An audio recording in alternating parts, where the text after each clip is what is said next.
Okay, so last class में we have done the postulates of kinetic theory of gas. एक बार revise करा दो मुझे, मैं भूल जाता हूँ। Make me revise first postulate, जल्दी।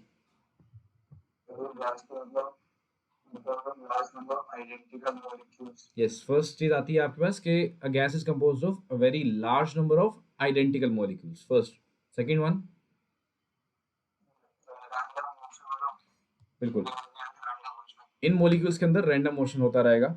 Very good. Second, third point, third postulate, in random motion के कारण इनके बीच में रैंडम कोलिजन्स होती रहेंगी।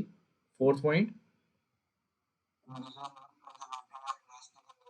Yes, this these collisions will be elastic in nature. तो ध्यान रखना हमें कि जब भी आपकी इलास्टिक कोलिजन की हम बात करेंगे तो दो ही केस में इलास्टिक कोलिजन जनरली पॉसिबल होती हैं। एक होती है जो हम कंसिडर करते हैं एटम्स एंड मॉलिक्यूल्स की कोलिजन की, एटम्स एंड मॉलिक्यूलर कोलिजन, मतलब सब एटॉमिक पार्टिकल्स की जब भी कोलिजन होंगी तो वी मे कंसिडर कि वो कोलिजन हमारी इलास्टिक हैं। दूसरा केस होता है हमारे पास हार्ड स्फीयर्स होंगे अगर, तो ठीक है, अगर हार्ड स्फीयर हमारे पास है दैट मीन्स जो न्यूटन स्क्रेडल के अंदर हम स्फीयर्स लेते हैं। ठीक है, so basically what we are saying is कि जब हमने कोई स्फीयर लिया और दूसरे स्फीयर से जाके टकराया तो जो भी आपकी काइनेटिक एनर्जी है वो काइनेटिक एनर्जी ही बनी रहेगी, रेदर देन इस स्फीयर की शेप बदलने में वो नहीं जाएगी, वेस्ट वेस्ट नहीं होनी चाहिए। ठीक है, अगर इसकी शेप बदलने में वो एनर्जी लग गई दैट मीन्स इसने इसकी पोटेंशियल एनर्जी को डिस्टर्ब कर दिया, तो मतलब कुछ काइनेटिक एनर्जी लॉस हो जाएगी हमारी। ठीक है, therefore we are saying the word hard, metallic spheres होने चाहिए हार्ड। ठीक है, शेप चेंज नहीं होनी चाहिए। ओके, सो फोर्थ पॉइंट हो चुका है आपका। फिफ्थ पॉइंट क्या है, वेरी इंपॉर्टेंट पॉइंट,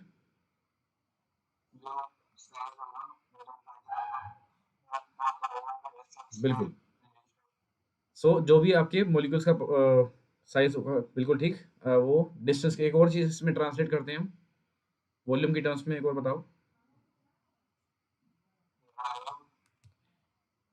आपका फिफ्थ पोस्टुलेट है, हाँ, एज कम्पेयर टू द, हाँ, volume of particles are very small as compare to the volume of container. Six point, six point, yes, there is no interaction between the molecules. ठीक है, between मतलब दो collision के बीच में suppose एक ये आपका पार्टिकल मॉलिक्यूल है, molecule number one, molecule number two, ये आपका तीसरा मॉलिक्यूल है जो यहाँ से ऊपर की तरफ आ रहा है। ठीक है, सो यहाँ से लेके यहाँ तक आने में इसमें कोई भी इंटरेक्शन नहीं होगी, वो सिर्फ रैंडम वेलोसिटी से चलता हुआ आ रहा है। बस इस रीजन के अंदर थोड़ी सी इंटरेक्शन होगी इनके बीच में, वो भी कोलिजन के होने के कारण आई है।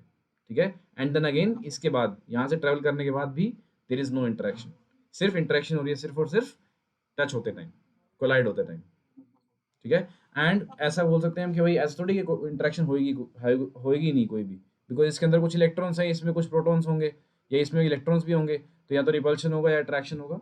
सो वी से हाँ, ऑब्वियसली बात है कोई ना कोई इंटरेक्शन हो रही होगी, बट वील से कि हम टेम्परेचर इतना इंक्रीज कर देंगे कि काइनेटिक एनर्जी जो होगी इन मॉलिक्यूल्स की वो बहुत ज़्यादा बढ़ जाएगी as compare to the potential energy जो इंटरेक्शन होने के कारण आ रही है। ठीक है, so the kinetic energy of these molecules will be very high और will be sufficiently larger as compared to the potential energy जो interaction होने के कारण आएगी, इसलिए the potential energy will be negligible, so the interaction is negligible। ठीक है, okay, एक और चीज हमने देखी थी, how can we make real gases behave like ideal gas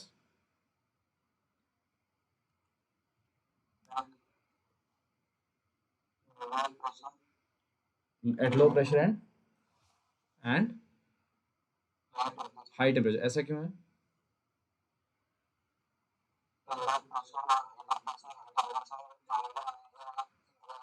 good,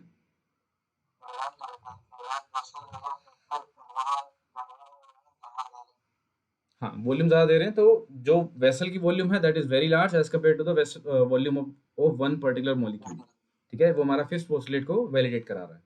ठीक है, सो रियल गैस को, ठीक है, रियल गैस को आइडियल बनाने का we have this way, at low pressure and at high temperature we have to work. Okay, so next topic हमारे पास आता है आइडियल गैस की इक्वेशन। ऑल्दो ये, हाँ, P V is equals to N R T. ठीक है, so ideal gas की इक्वेशन है पी वी, मतलब आइडल गैसेस के लिए विल से, मतलब ये जो पोस्टुलेट्स आपके 6 के 6 पोस्टुलेट आपने लिखे हैं, these are only valid for ideal gases. और आइडल गैस की इक्वेशन देखेंगे हम, बट उसको देखने से पहले विल सी 3 लॉज जो कि प्रेशर से और मतलब प्रेशर, वॉल्यूम एंड टेम्परेचर को रिलेट कराएंगे। ठीक है, सो देखिए, जब भी हमारे पास एक पार्टिकल होता है तो हम बोलते हैं इसकी ये स्पीड है, इसकी ये पोजीशन है, इसकी ये एक्सेलरेशन है। ठीक है, so my X position, velocity, acceleration, इनको हम क्या बोलते हैं? These are my kinematic variables.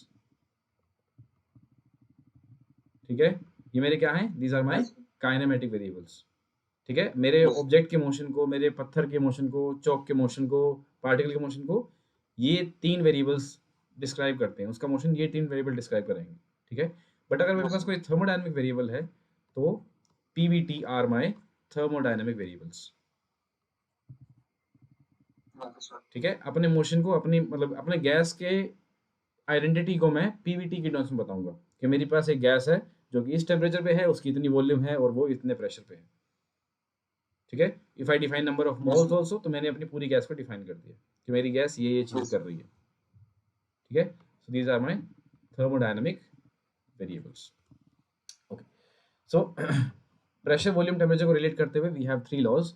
सो सबसे पहले विल सी, अब देखो नाम आई एम नॉट एग्जैक्टली श्योर नाम किसका क्या आता है, that is not the concern of the exams. हमें देखना है हाउ आर थिंग्स रिलेटेड। ठीक है, तो पहला लॉ हमारा रिलेट करता है प्रेशर एंड टेम्परेचर को। ठीक है, okay, so I will take, okay, अब हम बात करते हैं, will talk about the utensils that you use in your kitchen. ठीक है, सो लेट्स टेक सबसे पहले प्रेशर कुकर ले लेते हैं।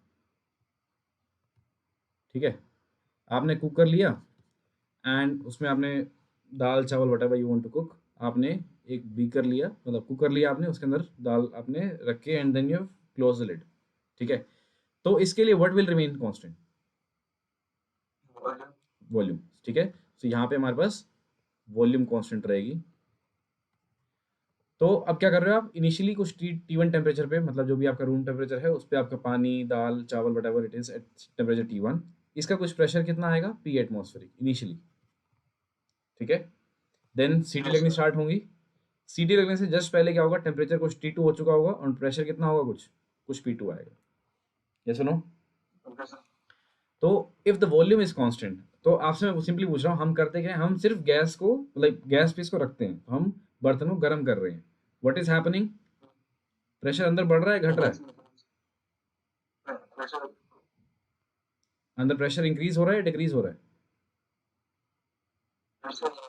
इंक्रीज हो रहा है अंदर। ठीक है, so will say pressure is directly proportional to your temperature. ठीक है, एट कांस्टेंट वॉल्यूम। सो पहला लो हमारा प्रेशर और टेम्परेचर को रिलेट करता है। It says at constant volume pressure is directly proportional to the temperature. Clear है?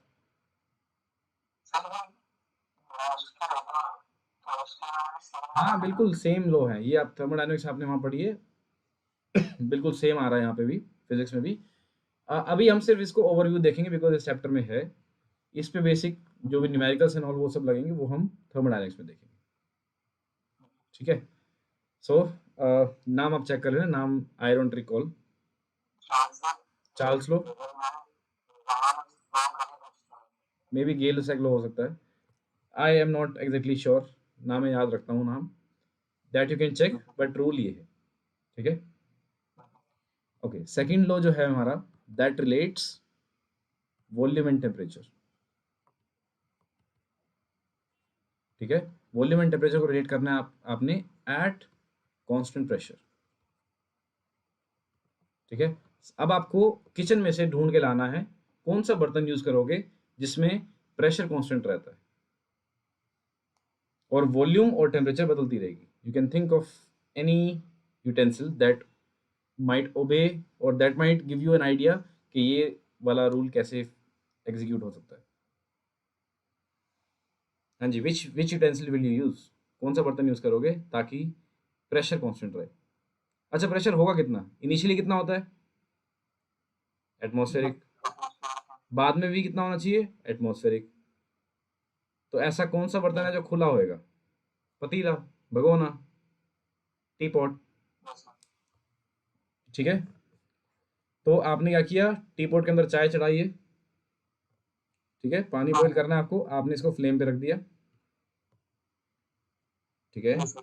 Now you are heating it and generally we are assuming कि भाई इसमें से कोई भी मॉलिक्यूल एस्केप ना करे, तो हम क्या कर देंगे उसके लिए एक बहुत लाइट सा एक पिस्टन यहाँ पे रख देंगे, ठीक है। बट वी वांट कि कोई गैस एस्केप ना करे, अगर कोई स्टीम निकल रही है तो that should not escape, but हाँ लाइट है तो बस वो है कन्फाइंड रीजन आपको मिल जाएगा कि भाई इसके अंदर ही रहना है आपको, बाहर नहीं जाना है सिस्टम से, ठीक है। So this is a very light piston, ठीक है। लाइट किस लिए बोला, ताकि इसका प्रेशर कुछ ना आए, therefore the pressure should remain constant जो पहले था, ठीक है। ओके, सो आपने एक पतीला लिया, उस पर चाय रखी आपने गर्म होने के लिए, और यहाँ पे है पानी एंड अलॉन्ग विद ऑल सारी चीज़ें हैं इसके अंदर। Now what you are saying is you are keeping the pressure constant. आपको बताना जब आप गर्म करोगे तो what will happen, water will expand, everything expands on heating, ठीक है। So will say volume is proportional to temperature, ठीक है, at constant pressure. So at constant pressure, volume is proportional to temperature. Clear? And थी इनको हम ऐसे भी relate कर सकते हैं, अब सपोज आपको बोला जाए दो वैल्यूज हैं प्रेशर की, एक का टेम्परेचर दे रखा है, दूसरे का कितना आएगा, so will simply say P1 upon P2 is equal to T1 upon T2, ठीक है। इसमें क्या लिखोगे, you will say V1 upon V2 is equal to T1 upon T2, ठीक है। ओके, थर्ड आता है हमारा जो रिलेट करेगा वॉल्यूम एंड प्रेशर को eight constant temperature. This I recall is Boyle's law. This is Boyle's law. I think this is Charles' law, but you should confirm it. And this will be Gay-Lussac's law. ये नाम confirm कर रहे हैं ना, but theory ये रहेगी आपकी, ठीक है। ओके, सो वॉल्यूम, और अब आपको देखना है कि ऐसा कौन सा यूटेंसिल है जिसमें टेम्परेचर कांस्टेंट रखने पर प्रेशर और वॉल्यूम में हम चेंजेस कर सकते हैं। मतलब इट्स नॉट नेसेसरी कि आप उसको हीट करो, सिंपली रखने के कारण if you are increasing the pressure, कोई ऐसी चीज़ जिसका प्रेशर आप इंक्रीज करो वॉल्यूम में चेंज आ जाए, या प्रेशर डिक्रीज करो तो वॉल्यूम बदल जाए, ऐसी कोई चीज़ जो किचन यूज़ करते हो आप, या अदर दैन किचन भी आप कुछ और भी सोच सकते हो।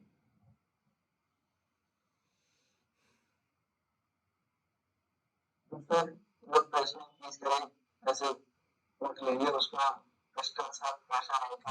बिल्कुल बिल्कुल बिल्कुल, आपने एक बीकर लिया, उसके अंदर यहाँ पे आपने एक पिस्टन लगाई, और यहाँ से आपने इसको प्रेशर इंक्रीज, मतलब आपने ऊपर से प्रेशर लगा दिया, ठीक है। Suppose initially volume was V1 और प्रेशर इनिशियली वॉज P1, आपने अगर ऊपर से प्रेस किया है मतलब आपने क्या कर दिया है, प्रेशर इंक्रीज कर दिया है, और P2 is greater than P1, तो V2 क्या आएगी, अगर आपने प्रेशर इंक्रीज कर दिया तो what will happen to V2, volume कम हो जाएगी, दैट्स इट, ठीक है। So will say pressure is inversely proportional to, हाँ,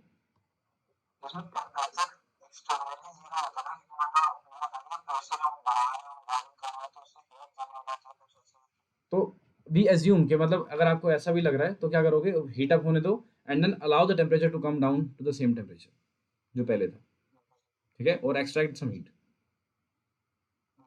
तो सेम टेम्परेचर मतलब आगे दो तरह के प्रोसेस हम देखेंगे, adiabatic process, sorry isothermal process and adiabatic process, दोनों में there will be two different condition, एक फास्ट प्रोसेस होता है, एक स्लो प्रोसेस होता है। Will see that in next chapter, thermodynamics में, ठीक है। अभी के लिए विल जस्ट से कि टेम्परेचर कांस्टेंट है, नाउ व्हाट विल हैपन, ठीक है। So pressure will be inversely proportional to the volume, ठीक है। अब आती है बात मेरी, मैं तीनों लॉज को, चार्ल्स लॉ, बॉयल्स लॉ और गेलुसैक लॉ को हम अगर कंबाइन करें तो हमारा रिलेशन क्या बनेगा, we have pressure is proportional to temperature, volume is proportional to temperature and pressure is inversely proportional to volume. If you combine these three laws हमारे पास निकल के आएगा that P into V is equals to nRT, ठीक है। Where n, what is n, n is number of moles, r क्या होता है, this is universal gas constant, और इस गैस कांस्टेंट की वैल्यू कितनी होती है 8.314 जूल्स पर सॉरी हाँ देखो फिजिक्स में हमारा मोस्टली इसमें काम चल जाता है, केमिस्ट्री में आपको 2-3 वैल्यूज याद रखनी पड़ेंगी। ठीक है, so the gas R is a gas constant, इसकी वैल्यू होती है 8.314 जूल पर मोल केल्विन। ठीक है, ओके, ऑल राइट। सो अब ये जो इक्वेशन आपके पास आई है, this equation is known as the ideal gas equation. Ideal gas equation, and इस इक्वेशन को आप आइडियल गैस के लिए कभी भी लगा सकते हो, कितनी बार भी लगा सकते हो। आपने प्रेशर बदला, इक्वेशन लगा दो, किसी और पॉइंट पे टेम्परेचर बदल गया, फिर से इक्वेशन लगा दो। ठीक है, but only applicable for ideal gases, real gas के लिए अलाउड नहीं होती इक्वेशन। ठीक है, so coming to the next topic we have linear expansion. हाँ, हैव वी डिस्कस्ड, मैं जाके कर लेता हूँ, हैव वी डिस्कस्ड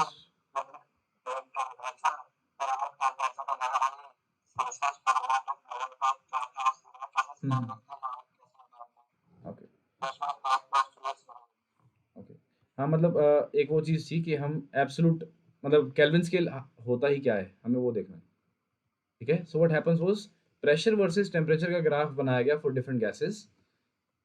तो क्या ग्राफ बनेगा प्रेशर वर्सेस टेम्परेचर, बताओ। We know P is proportional to temperature. ठीक है, तो they has to be a straight line, तो कुछ इस तरह की लाइन बनी। ठीक है, अब ये प्रोपोर्शनलिटी कांस्टेंट है, हर एक गैस के लिए अलग होएगा। सो किसी के लिए ऐसा रिलेशन आ रहा है, किसी के लिए ऐसे आ रहा है, किसी के लिए ऐसे आ रहा है, किसी के लिए ऐसे आ रहा है। ठीक है, बट अगर हम तीनों को एक्स्ट्रापोलेट करें, अगर हम तीनों को एक्स्ट्रापोलेट करें तो हमारा ग्राफ, अगर एक्स्ट्रापोलेट मतलब टेम्परेचर स्केल के अंदर नेगेटिव लेते जाएं इसको हम, मतलब this was obviously 0 degree Celsius, इसको अगर नेगेटिव पीछे लेते जाएं तो वी हैव सीन कि तीनों के तीनों सेम पॉइंट पे जाके मीट करते हैं। तीनों मतलब जितने भी ग्राफ आप बनाओगे सारे सारे एक ही पॉइंट पे जाके मीट कर रहे थे, and that point was -273.15 degree Celsius. ठीक है, क्या कह रहे हो? हाँ, तो इस पॉइंट को हमने नाम दे दिया कि भाई ये सभी का इतना आ रहा है, इसका मतलब इससे नेगेटिव टेम्परेचर हम कर नहीं पाएंगे, therefore this is absolute zero. और जिस स्केल पे ये टेम्परेचर जीरो होता है that is known as Kelvin scale. ठीक है, this point is absolute zero. Okay, so ये वैल्यू याद रखना।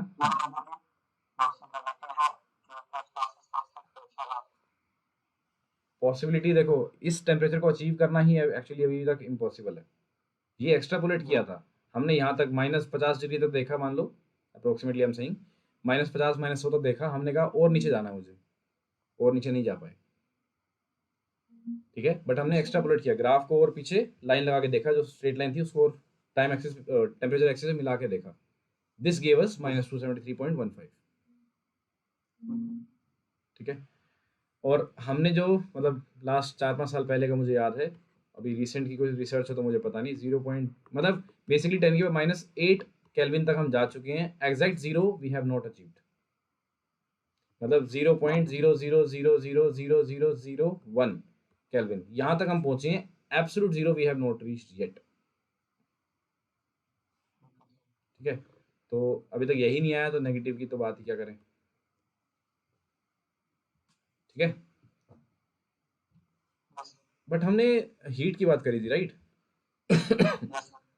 तो जब हीट आती ही माइक्रोस्कोपिकली, हीट क्या होती है?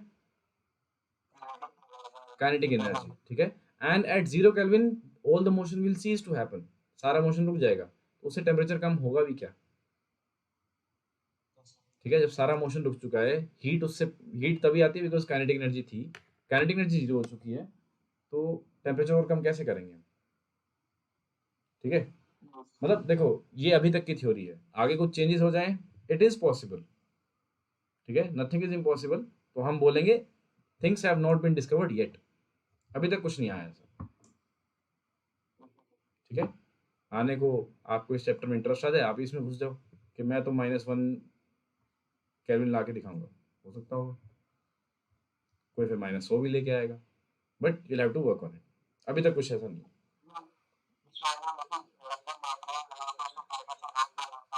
लिक्विड नाइट्रोजन का आई थिंक मेल्टिंग पॉइंट ही 4 केल्विन होता है। 4 केल्विन पे मतलब आई थिंक 77 से ऊपर तो, या तो 4 केल्विन कुछ है, वो मेरे ख्याल उसकी सुपर कंडक्टिविटी के लिए होता है शायद 4 केल्विन। 77 केल्विन पे आई थिंक वो मेल्ट कर जाती है, वो मतलब स्टीम बन जाती है, steam as in vapour phase में आ जाती है, लिक्विड नाइट्रोजन गैस बन जाती है 77 केल्विन पे। और 4 डिग्री सॉरी 4 केल्विन के ऊपर I think it is super conductive, वो उसमें हेल्प करती है सुपर कंडक्टिविटी कराने में। बट अब like it's been some time कि मैंने ये चीज़ें छोड़े, रिसर्च वाले टॉपिक्स, तो आपको कंफर्म करने पड़ेंगे, बट हाँ इतने पे नॉर्मल काम चलता रहता है। 4 केल्विन 77 केल्विन नॉर्मल। आपने बोला था एसी वाला कुछ पढ़ के आओगे, देखा कुछ एसी ठंडा कैसे करता है? समझ में आ रहा है मुझे। Okay,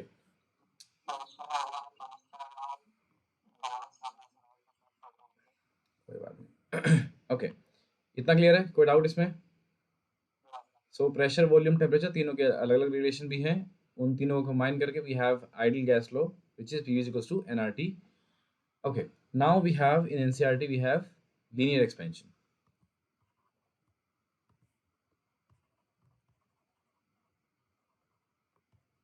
linear expansion, okay. So अगर आप किसी चीज़ को गर्म करोगे तो विल इट कॉन्ट्रैक्ट और विल इट एक्सपैंड? एक्सपैंड करेगी, ठीक है। एंड बिकॉज आप अभी मैथमेटिक्स में you are aware of some things, Taylor expansion किया आपने? टेलर एक्सपेंशन नहीं किया है? अच्छा, एनसीईआरटी में नहीं, बट जेई वाले प्रिपरेशन में आपको बताया जाएंगी चीज़ें। Taylor expansion, Maclaurin expansion. Okay, so basically जब हम एक्सपैंड लाइक किसी भी सब्सटेंस को हीट अप करते हैं, तो अगर मान लो आपके पास एक सब्सटेंस है, बेटर से एक रॉड है जिसकी इनिशियल लेंथ है से L0 at temperature T0। T0 temperature पे आपके पास एक सब्सटेंस है ऑफ लेंथ L0, ठीक है। आपने इसका टेम्परेचर इंक्रीज करके सपोज T कर दिया, तो इसकी बाद में लेंथ होगी सपोज L, ठीक है। तो we have the relation that L is equals to L0 1 plus alpha times of delta T, where delta T is T higher minus T lower, T lower, ठीक है। That means T minus T naught. This is the relation that we have, ठीक है। अब ये आया कहाँ से? सो अभी के लिए पहले इतना देखते हैं, this alpha is the coefficient of linear expansion. This is the coefficient of linear expansion. और I कहाँ से equation? If we say my L is equals to L naught e raised to the power alpha delta t, मतलब basically हमारी length जब वो exponentially अगर increase कर रही होती, विच इज जनरली एज्यूम्ड, तो इसका अगर मैं छोटा सा सेक्शन लूँ तो आई कैन से ये एक स्ट्रेट लाइन है, ठीक है। एंड विल से कि इसके अंदर अल्फा ज़्यादा चेंज नहीं होगा, ठीक है, इस छोटे से रीजन के अंदर। क्या हो गया? Okay, so e raise to the power x, हाँ,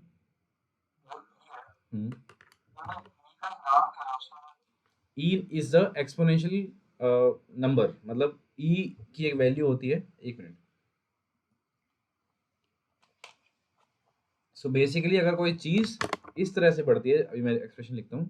सो ई की पावर एक्स जो होता है, ये अगर इसको एक्सपेंड करोगे तो लिखा आएगा 1 plus x plus x square by 2 factorial plus x cube by 3 factorial plus so on. अगर कोई चीज़ इस तरह से एक्सपेंड कर रही है तो इसको हम क्या बोल देते हैं? ई की पावर एक्स। तो ये क्या एक्सपेंड कर रहा है? This is expanding as e की पावर अल्फा डेल्टा टी है ना, this is 1 plus alpha delta T plus alpha delta T का whole square upon 2 factorial plus so on.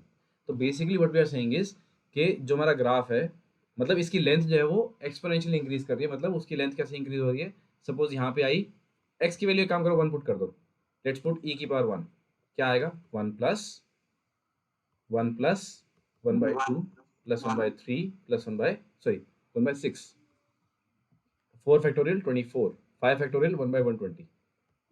ठीक है। सो यहाँ पे मतलब जब आप x की वैल्यू, मतलब अगर आप ग्राफ प्लॉट करो e with respect to x, तो यहाँ पे when x is equals to 1, e की वैल्यू क्या आएगी, ये वाली। जब आप x की वैल्यू 2 रखोगे क्या आएगी, 1 plus 2 plus 2 upon, sorry 4/2 factorial plus 8/6 3 factorial 6। ठीक है। अगर कोई चीज उस तरीके से वैरी कर रही है तो हम बोलेंगे e raise to the power 2 है वो। नहीं समझे?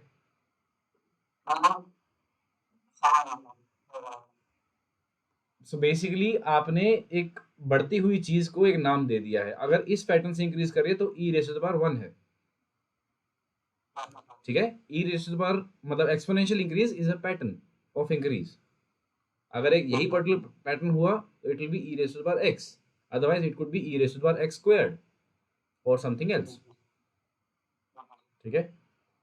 सो इस पैटर्न से अगर कोई चीज इंक्रीज करती है then we say it is E raise to the power something.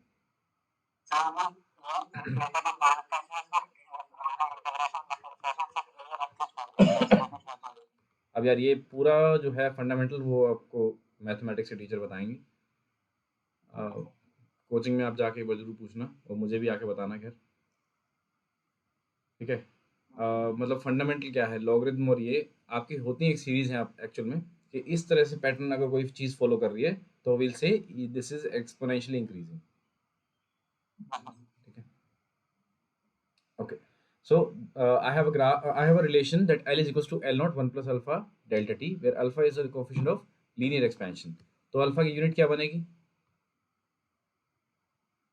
Alpha की यूनिट क्या बनेगी, यूनिट्स एंड डायमेंशन में आपने देखा होगा। हाँ, सी 1 प्लस समथिंग, इसका मतलब इस पूरी एक्सप्रेशन की डायमेंशन क्या होनी चाहिए, सेम एज दैट ऑफ 1,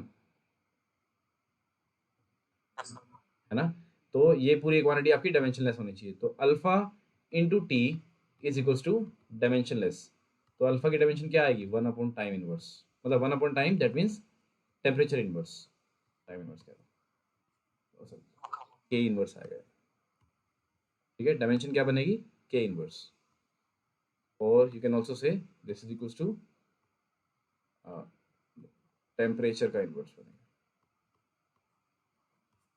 ठीक है। केल्विन इनवर्स आएगी आपकी यूनिट अल्फा की। ठीक है। एंड वी मतलब ये लीनियर एक्सपेंशन है वो ऑब्वियसली हम छोटे रीजन के लिए ही बात करते हैं, छोटी रेंज के लिए ही बात करेंगे, जैसे हमने देखा ना ग्राफ के अंदर। So will not talk about बहुत ज़्यादा टेम्परेचर का डिफरेंस, ऐसे ना हो कि 0 पे लिया एक 5,000 पे ले लिया या 500 पे ले लिया, छोटे रीजन के अंदर 50 से 100 तक, 100 से 150 ऐसे। ठीक है। बिकॉज अदरवाइज, हाँ हम ज्यादातर केल्विन में सोशल यूज करते हैं, तो फेरेनहाइट की जरूरत कब पड़ेगी। ओके। आपकी हाइट कितनी है,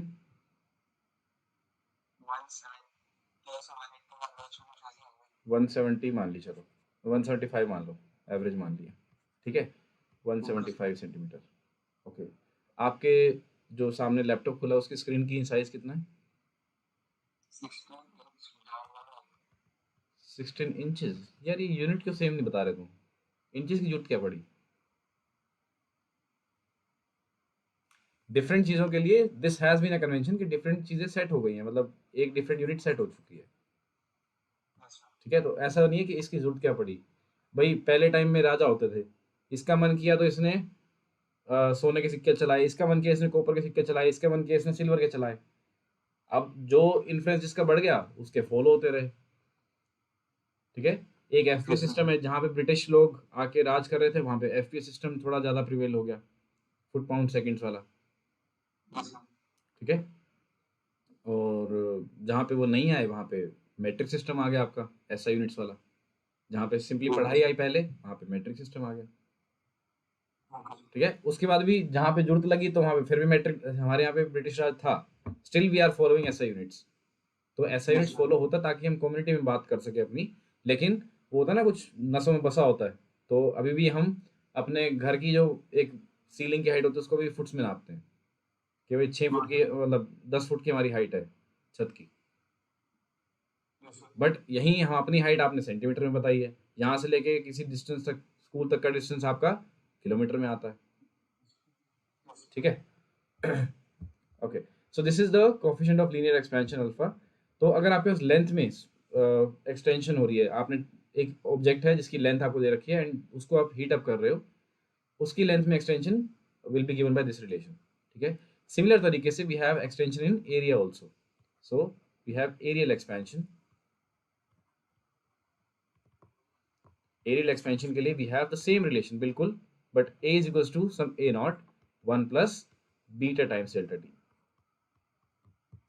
ठीक है। And for volume we have v is equals to v naught 1 plus gamma times of delta t। ठीक है।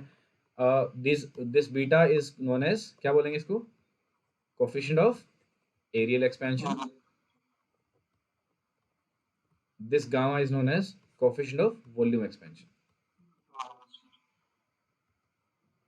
अब आती है बात हमारी, how do we relate the change in values. तो हमारे पास क्या रिलेशन आया था, that L is equals to L not 1 plus alpha times of delta T.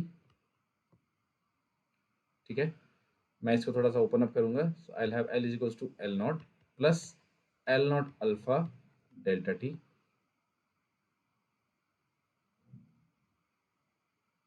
Yes और नो।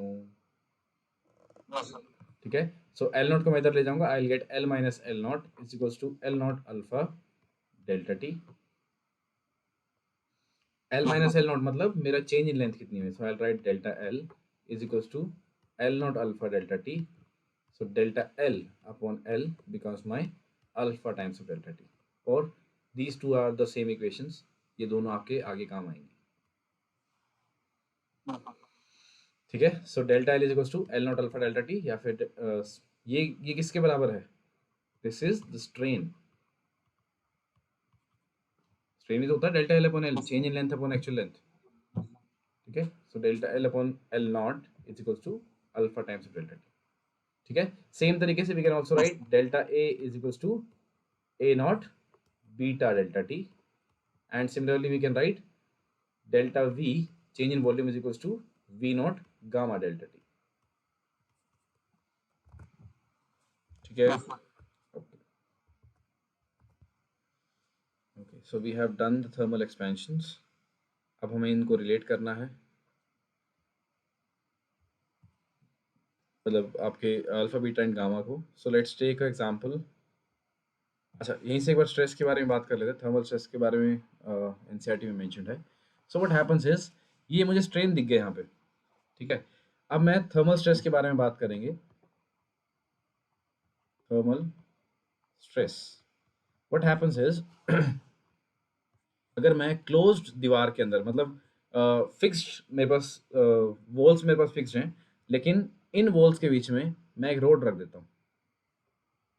ठीक है। तो रोड की suppose initial length is L not और टेम्परेचर है सपोज टी नॉट। ठीक है। ये मेरे फिक्स्ड मतलब चीज़ें हैं, फिक्स सपोर्ट कह लो, वट एवर यू में से फिक्स चीज़ें हैं यहाँ पे। ठीक है। और इसके बीच में आपने एक रोड लगा दी, and now you have temperature increase the temperature by increase the temperature to say some T value.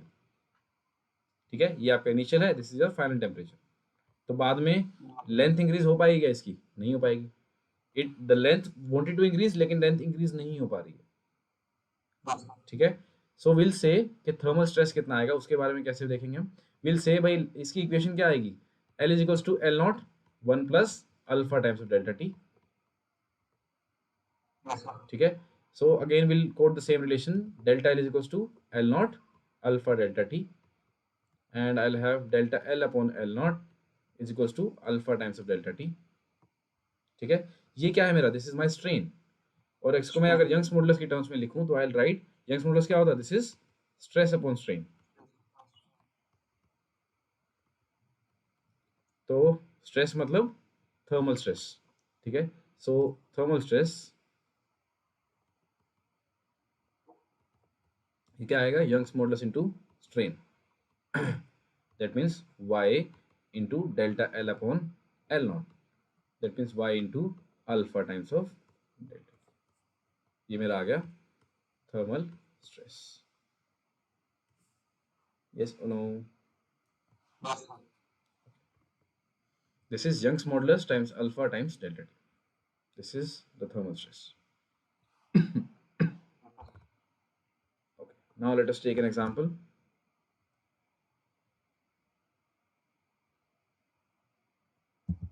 Example number 10.1 from NCERT. हमें क्या है, अल्फा और बीटास को रिलेट करना है।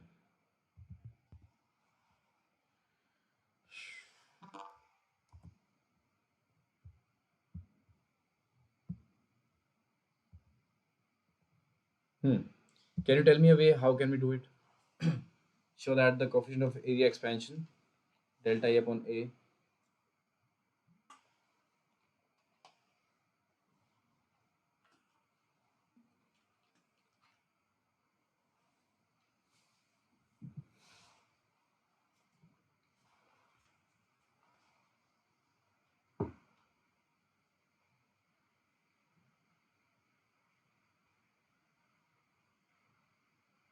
So इसमें मतलब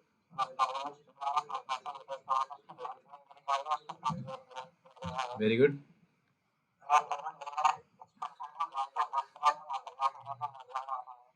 बिल्कुल आपने करा हुआ तो we can skip this topic, तो क्यों करना फिर। वेरी गुड, बहुत बढ़िया, बिल्कुल वैसे ही करना है हमें। सो हम क्या करेंगे, let's take a rectangular piece, because अगर स्क्वायर लेंगे तो दोनों साइड सेम हो जाएंगी, तो हमें ढंग से पता नहीं चलेगा, ठीक है। So let's take a rectangular piece, इसकी एक साइड ए है सपोज स्मॉल ए, दूसरी साइड आपकी है small B, you could take L1 L2, मर्जी आपकी है। Okay, so we have one side is small A, one side है स्मॉल बी। इनिशियली इसका टेम्परेचर है कुछ T इनिशियल, बाद में कुछ टेम्परेचर आपने लगा दिया, इंक्रीज कर दिया टू सम वैल्यू से T फाइनल, ठीक है। When you increase the temperature, देखो असल में लेंथ और ब्रेड्थ आपके पास एक तरह से अगर आप इंडिपेंडेंटली देखो तो है तो दो लेंथ ही ना, ठीक है। Breadth is also a length, so A will also expand linearly, मतलब एज इन के एक लीनियर एक्सपेंशन हो रहा है, लेंथ में इंक्रीज हो रहा है। Breadth will also expand as in linear expansion हो रहा है, and collectively they will say कि हाँ भाई एरिया में एक्सपेंशन हो रहा है, यस और नो। तो लेंथ अपने आप इंडिपेंडेंटली इंक्रीज करेगी, ब्रेड्थ अपने आप इंडिपेंडेंटली इंक्रीज करेगी, collectively will get some change in area. तो हम कहेंगे कि let say at the final temperature Tf length increase होके कुछ हो गई है, सपोज ये आपकी वैल्यू आ गई से डेल्टा ए, ठीक है। ब्रेड्थ इंक्रीज होके आपकी वैल्यू आ चुकी है, suppose this change in the breadth is से डेल्टा बी, ठीक है। और देखो ये कितनी आएगी, ये मतलब ब्रेड्थ जो है वो इंडिपेंडेंटली इंक्रीज कर रही है, तो उसमें ये वाला पार्ट नहीं काउंट हुआ अभी, because change in breadth over actual length, change in breadth delta B, ये सिर्फ एक्चुअल लेंथ पे हुई है, तो शेडेड रीजन है, इसको भी काउंट करना पड़ेगा। इसका एरिया कितना आएगा, this will be delta B into delta A, ठीक है। आई एम सेइंग कि अगर लेंथ इंक्रीज हुई है तो ब्रेड्थ कांस्टेंट रख के भी लेंथ इंक्रीज होती है, राइट। तो ये आई मेरी लेंथ इंक्रीज कितनी आएगी, डेल्टा ए ओनली। इसमें ये हाइट नहीं बढ़नी चाहिए, क्यों, बिकॉज इनिशियल ब्रेड्थ पे लेना है आपको, तो यहाँ तक आएगा, सिर्फ ऊपर नहीं जाना हमें, हमने सिर्फ लेंथ इंक्रीज करनी है। इंडिपेंडेंटली अगर मैं ब्रेड्थ इंक्रीज करता हूँ तो क्या आएगा, मेरी ब्रेड्थ इंक्रीज होगी and length will remain constant, तो यहाँ तक आएगी बात, ठीक है। बट ऐसा नहीं है कि यहाँ पे कट बन जाएगा, एक्चुअल में ये भी हो रहा होगा। So this value will be shaded region आएगा delta A into delta B, छोटा सा एरिया, ठीक है। So my equation for areal expansion क्या आएगी, A is equals to some A naught 1 plus beta times of delta T, ठीक है। तो एरिया कितना बन गया मेरा बाद में, area is become A plus delta A times B plus delta B, yes और no. This is equals to initial area कितना था, A into B 1 plus beta times of delta T. अब इसको एक्सपेंड करेंगे हम, क्या बनेगी value, I get A B, बताओ क्या आएगा, A B plus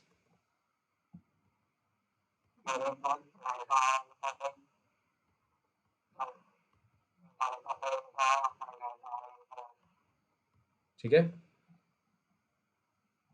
is equals to A B 1 plus beta times of delta T, ठीक है। सो इसको थोड़ा राइट साइड में एक्सपेंड करो, you will get A B plus A B beta delta T. So इस ए बी से ये A B cancel हो जाएगा, ठीक है। Am I left with A delta B plus B times of delta A, दोनों same चलेगी, delta A into B आ गया plus delta A into delta B, ठीक है। Now tell me what was the change in length, this was L not alpha delta T, yes no. अब ये delta B क्या है, delta B is change in the breadth, है तो असल में लेंथ ही ना ये भी, मतलब लीनियर एक्सपेंशन ही हो रहा है डेल्टा बी के अंदर। तो इंडिपेंडेंटली डेल्टा बी क्या बन जाएगा, A into B times alpha times of delta T, हाँ है ना। प्लस एक बार इसको थोड़ा, ये समझ आ रहा है, दोबारा लिखूं, plus B times of delta A क्या बनेगा इस तरीके से, I get A naught alpha delta T, है ना, A alpha delta T plus this will become, ये क्या बनेगा, this will be A alpha delta T into B alpha delta T is equals to A B beta delta T, ठीक है। So I get A B alpha delta T plus यहाँ से क्या आएगा, again A B alpha delta T plus A B alpha square delta T का whole square is equals to A B beta delta T, ठीक है। सो देखिए alpha की value generally होती है 10⁻⁵ 10⁻⁵ केल्विन इनवर्स, ठीक है, इस ऑर्डर की होती है 10⁻⁵। अल्फा का स्क्वायर कितना आएगा, 10⁻⁻10। So will neglect this thing, ठीक है। ऑब्वियस बात है, अगर एक मीटर आपकी लेंथ है लोहे की, तो ऐसा नहीं है कि आपने अगर उसको 10 डिग्री टेम्परेचर इंक्रीज कर दिया तो भाई वो 5 सेंटीमीटर इंक्रीज हो जाएगी लेंथ, इतना नहीं होता है। 500 डिग्री बढ़ाने पे आधा, एक mm 2 mm इतनी बढ़ती है, ठीक है। सो एक्चुअली में बहुत छोटा इंक्रीज होता है। तो क्या होता है, when ever you have a small quantity, से 0.1 है, इसका स्क्वायर क्या हो जाएगा 0.01, और भी छोटा हो जाएगा। सो एक छोटी क्वांटिटी का, वन से छोटी क्वांटिटी का, सॉरी, हाँ, वन से छोटी क्वांटिटी का अगर आप स्क्वायर करते हो तो वो स्क्वायर उससे भी छोटा हो जाता है। Therefore we neglect the higher order terms, square cubic सारे टर्म हटा दोगे आप, नेग्लेक्ट कर दोगे, ठीक है। And you get A B alpha delta T, so I write twice A B alpha delta T is equals to A B beta delta T. I have got the relation that beta is equals to twice of alpha, ठीक है। Similar तरीके से you can prove for volume expansion, ठीक है। Volume expansion के लिए you may take an assumption, यहाँ पे हमने रेक्टेंगल लिया है ताकि हमें चीज़ें समझ में आ जाएं, बट हाँ यू कैन ऑल्सो टेक कि आपके पास एक क्यूब है of side some small A, ठीक है, you have a cube of side small A. इस क्यूब के लिए मतलब initially the temperature is T naught, या टी इनिशियल मान लीजिए, बाद में टेम्परेचर हो चुका है आपका टी फाइनल, you'll say कि v is equals to V naught 1 plus gamma times of delta T is my relation, ठीक है। बाद में लेंथ कितनी आ जाएगी, लाइक बाद में वॉल्यूम कितनी आएगी, आपने टेम्परेचर जब इंक्रीज किया तो तीनों साइड्स बराबर इंक्रीज हो रही हैं, that will be A plus delta A, ठीक है। So will get A plus delta A का whole cube is equals to A cube 1 plus gamma times of delta T, ठीक है, ओके। अब इसको एक्सपेंड करो, ए प्लस बी का whole cube कितना होता है, बोलो, सही कमान,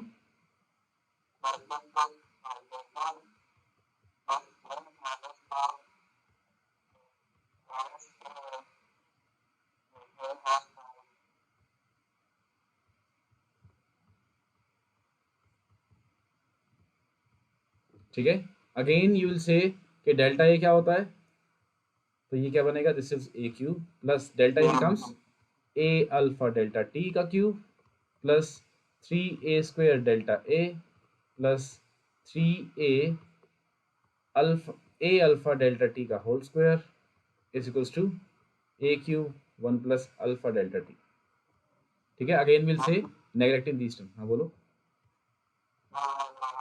हाँ, ये नेगलेक्ट कर देंगे हम, I will get A cube plus 3a² delta A is equals to A cube plus A cube alpha delta T. A cube से ए क्यूब काट दीजिए, क्या बन जाएगा मेरे पास, ये डेल्टा ए क्या बन जाएगा, 3a² into A alpha delta T is equals to A cube alpha delta T. What do I get, I get this as 3a cube alpha into delta T is equals to A cube, कभी यहाँ gamma आएगा यार, तुम बता नहीं रहे हो, जैसे भी gamma,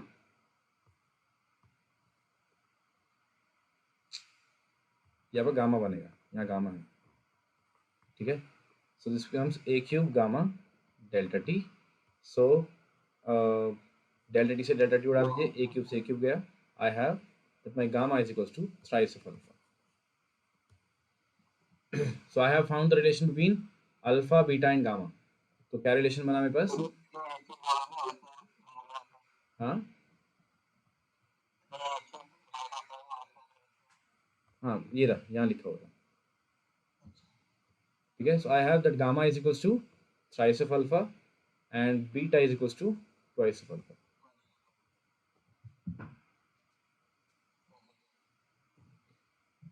So these are my relations for expansions, coefficient of linear and areal and volume expansion. Let us come to example number 10.2. दो बोलो।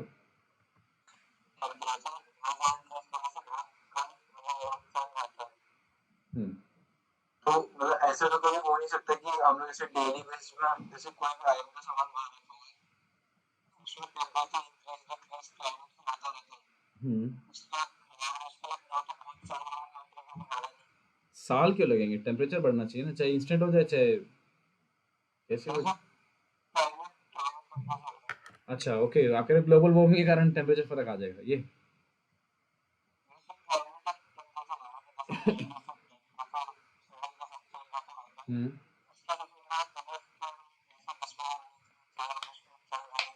दे हैपन, मैं आपको दिखाता हूँ, पटरी जो होती है ट्रेन की, अगर ऐसे है तो गर्मी में ऐसे हो जाती है, विगल से आ जाते हैं। लेट्स सी,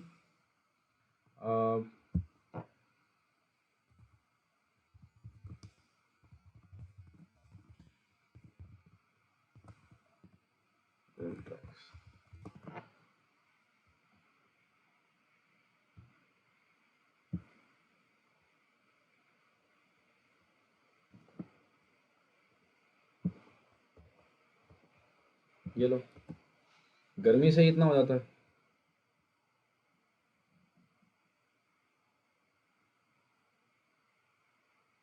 ठीक है, पहले ऐसे थी, बाद में ऐसे हो गई।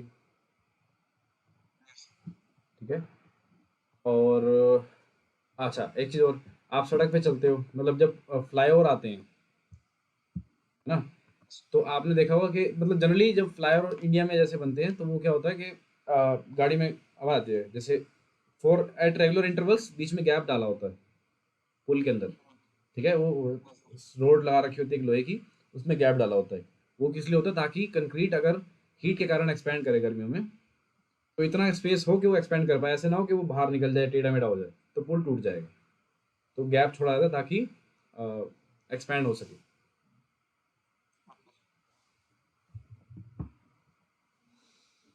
और बताओ, और कोई क्वेश्चन? चले आगे। Okay, so now I have a question for you कि अब हमें बात करनी है,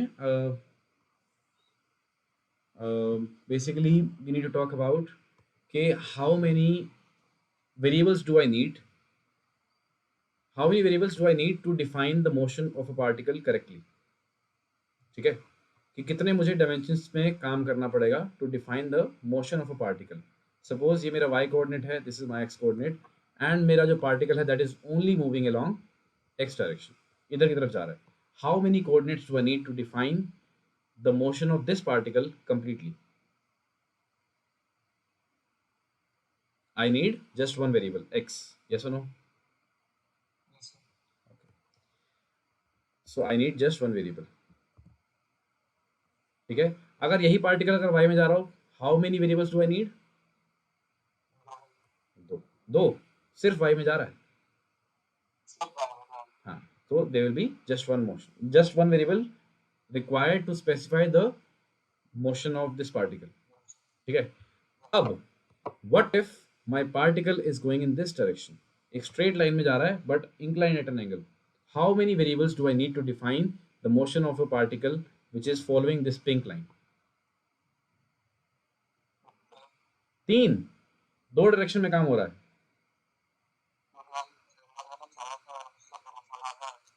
एक एंगल चाहिए. Okay, very well. So you are saying you need 3 variables. You need x, you need y and you need theta. यही कह रहे हो? बिल्कुल सही. आई से आपको सिर्फ एक वेरिएबल चाहिए. हाउ? सी, जब मैं ऐसी चीज़ों को देख रहा हूँ and if I tilt my head this way, the world will not care about कि मेरी गर्दन मुड़ी है सीधी है. ये सुनो, the motion should remain in same variables. अगर मेरी गर्दन मुड़ी है तो मैं क्या करूंगा? I will simply take this as my coordinate axis, नए वाला. अब कितने वेरिएबल चाहिए? Just one. ठीक है. द पॉइंट इज, आप कहोगे यार इसमें तो यहाँ पे दो चाहिए, बट हमें जैसे हमें पता y is equal to M X plus C होता है, तो I need x and I need y also. ठीक है.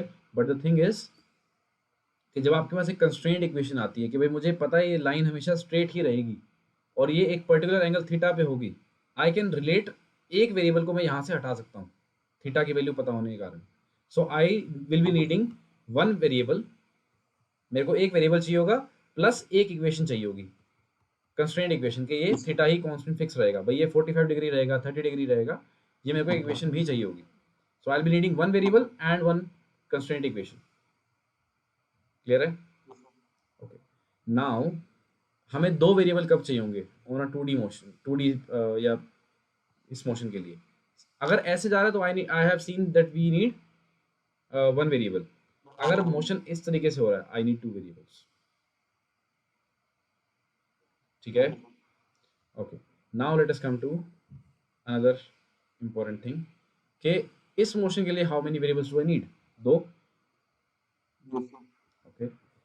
अगर मेरा मोशन पार्टिकल का इस तरीके से हो रहा है and this is a part of, और बेटर से a sector of circle, how many variables do I need? Obviously this is y, this is x. How many variables do I need? दो वेरिएबल. कौन कौन से?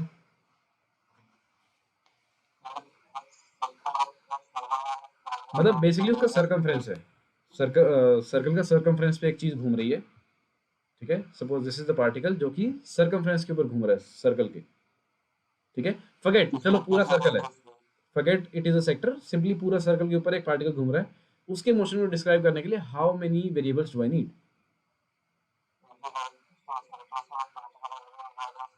So what all variables do you want? Radius and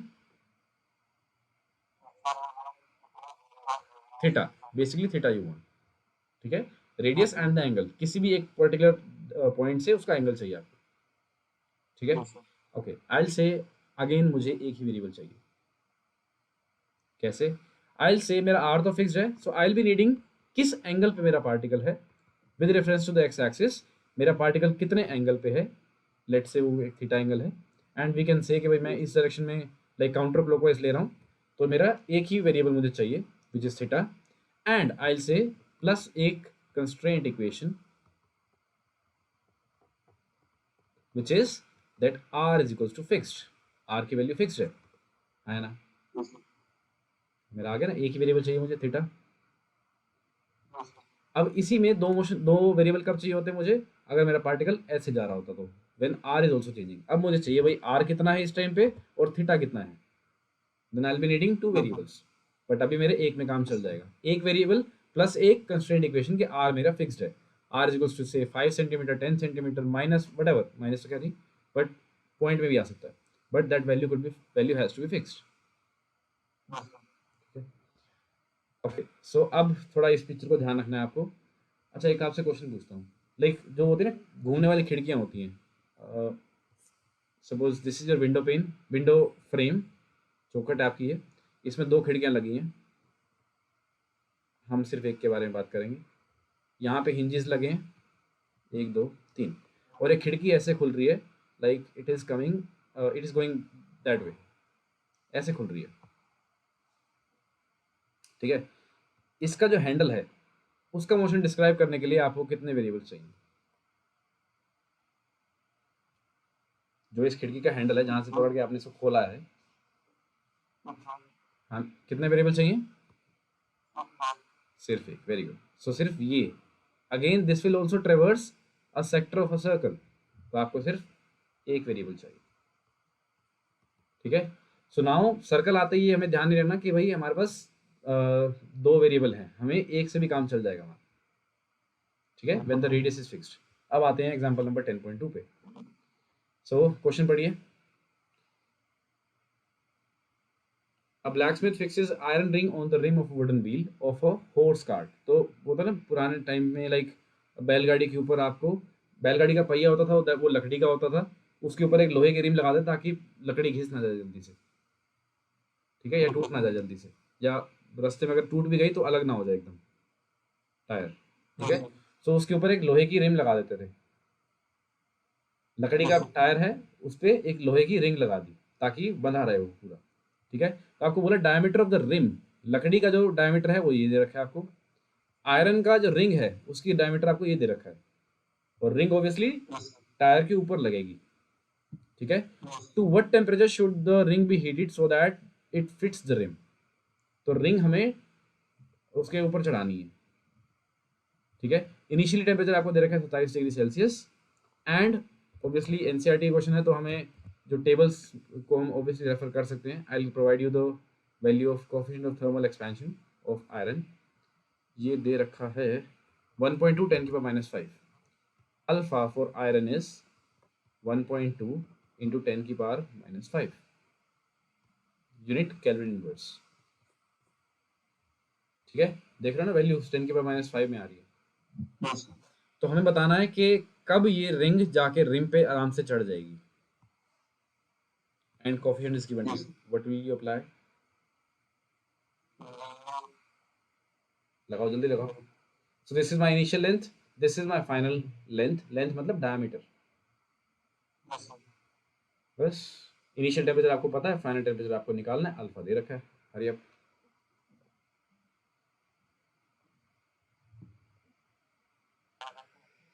हाँ जी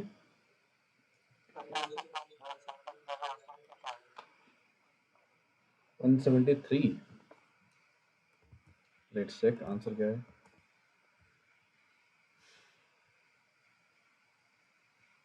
NCERT saying 218 degree Celsius, okay.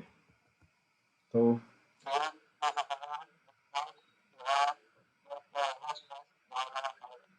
दोबारा बोलो,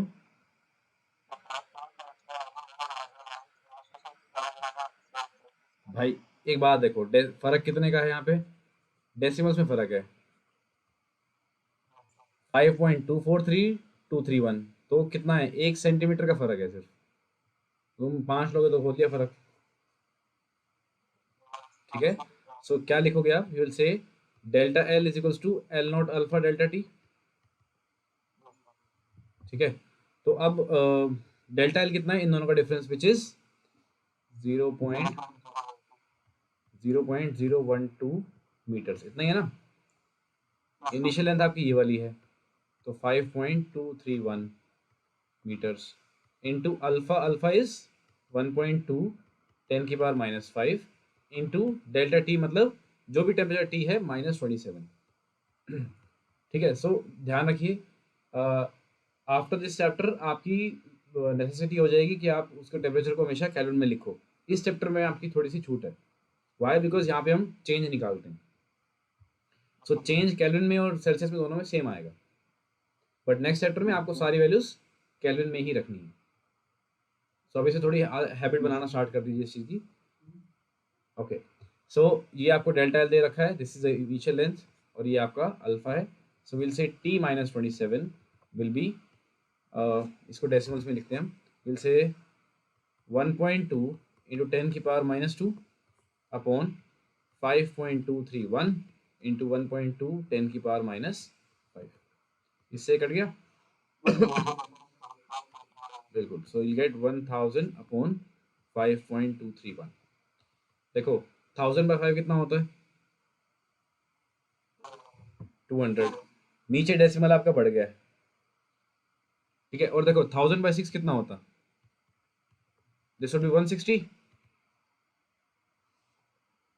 भाई 1 bye 6 कितना होता है? 0.16 है ना? हाँ, तो 1000 बाय 6 ये होता है, 1000 बाय 5 होता है आपका 200। तो 1000 बाय 5.2 कितना होगा? लेट्स टेक 190, ठीक है ना, क्योंकि 1000 अपॉन 5.5 कितना आता? 180। 5.75 170। 1000 बाय 6 160 के आसपास अप्रोक्सीमेट है, मतलब आई am not saying exact value यही आएगी, बट 190 समथिंग आएगी। कैलकुलेट कर लो। 1000 बाय 5.231 विच इज 191.16 आ रहा है अप्रोक्सीमेट, काफ़ी सही आ रहा है। सो 191.6 आ रही थी आई थिंक वैल्यू, ठीक है। इतना डिग्री सेल्सियस। अच्छा ये है ना, 27 इसमें ऐड करना है आपको। सो t माइनस 27 इज 191.6। t कितना आ जाएगा? 27 प्लस 191.6, इतने डिग्री सेल्सियस। तो 218 के आसपास अप्रोक्सीमेटली आपका आ जाएगा, ठीक है।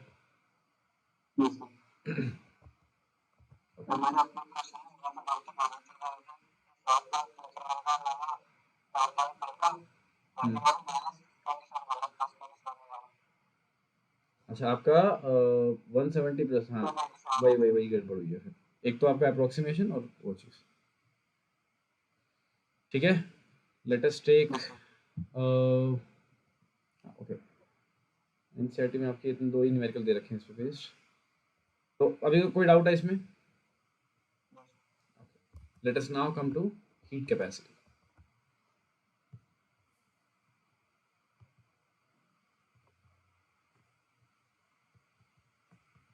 हीट कैपेसिटी क्या होती है आपके अकॉर्डिंग?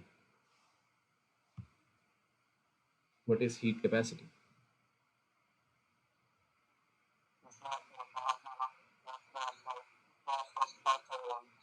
स्टेट चेंज हो जाए?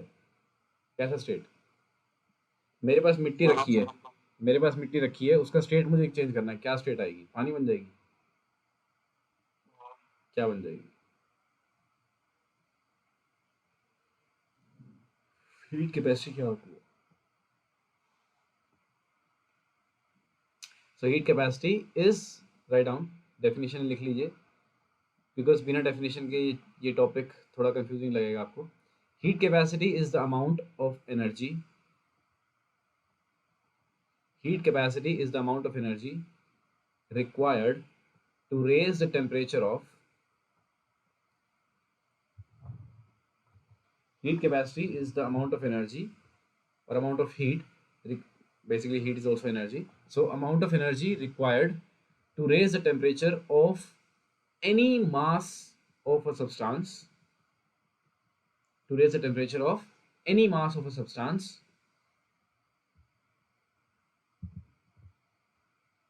to raise the temperature of any mass of a substance by 1 Kelvin, by 1 Kelvin or by 1 degree Celsius.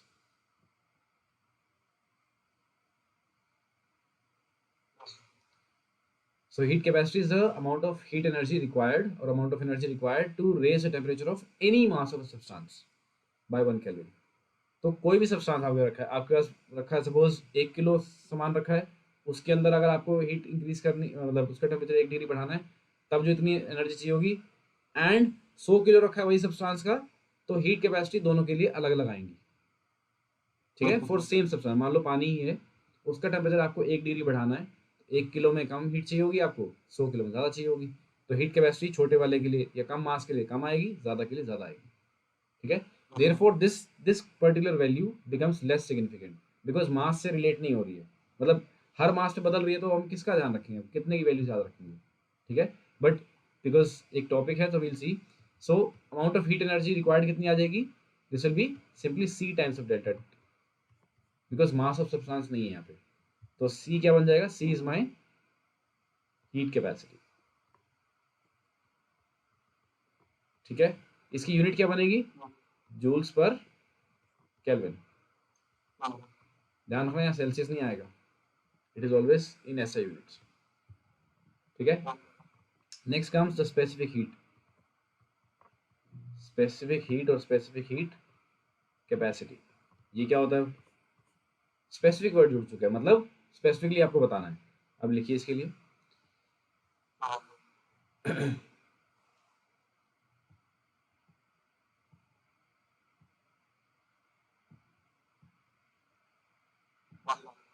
Specific heat capacity क्या होती है, this is defined as the amount of heat energy required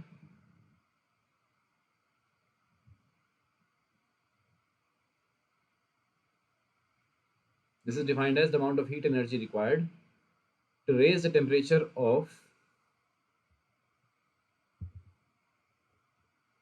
amount of heat energy required to raise the temperature of 1 kilogram of a substance, amount of heat energy required to raise the temperature of 1 kg of a substance by 1 Kelvin। तो बस यहाँ पे हमने specific लगा के 1 kg के लिए specify कर दिया है, इट्स नॉट के अब किसी भी मास के लिए, only for 1 kg this will be defined, ठीक है। ओके, सो इसके लिए Q क्या आता है, Q is equals to M S delta T. तो अब मास डिफाइन, मतलब अगर मान लो आपके पास 5 किलो है तो आप मास लिखोगे 5 kg, पहले क्या था, सिंपली हीट कैपेसिटी थी, अब specific heat is only defined for 1 kg। अगर आपको 2 किलो को हीट अप करके इसका टेम्परेचर बढ़ाना है तो you will have to multiplied by mass also. So S क्या होता है, S is my specific heat capacity of a substance. Unit बताओ, डायमेंशन बताओ इसकी, जो यूनिट बनेगी जूल्स पर, सही सही come on, joules per KG kelvin, M भी नीचे आएगा, डेल्टा टी भी नीचे आएगा, तो जूल्स पर केजी केल्विन, ठीक है। एंड वी हैव, इसकी डायमेंशन क्या बनेगी,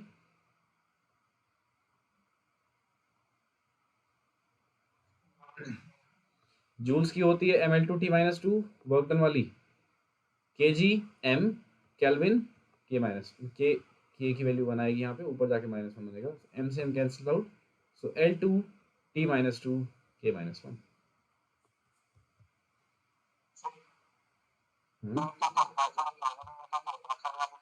t was time,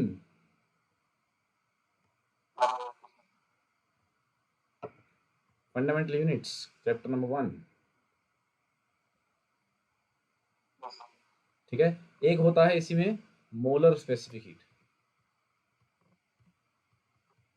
molar specific, हाँ फर्क यही है बस, this is the amount of heat energy required to raise the temperature of 1 mole of a substance by 1 kelvin,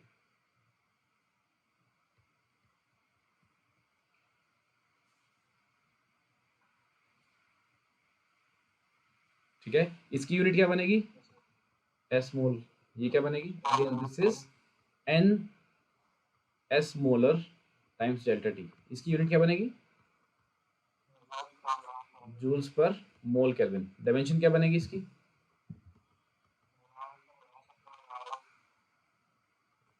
moles का मास अपॉन वॉल्यूम, मतलब ट्रिकी है, थोड़ा ध्यान रखना, डायमेंशन क्या बनेगी इसकी,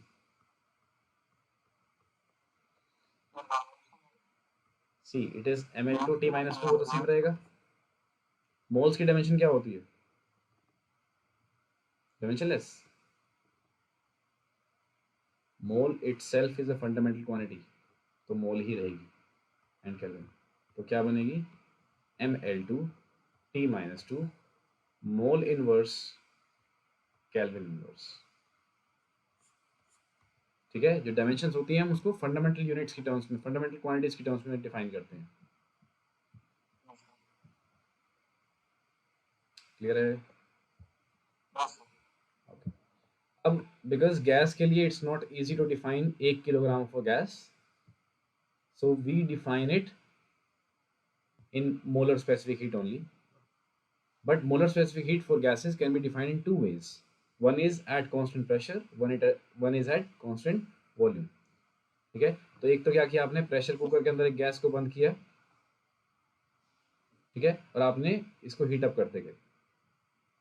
ठीक है, हीट अप करके आपने सपोज टेम्परेचर 1 डिग्री बढ़ा दिया, तो 1 डिग्री बढ़ाने के लिए जितने आपको हीट चाहिए होगी at constant volume, that will be known as CV। ठीक है, बट दूसरा तरीका क्या है आपके पास,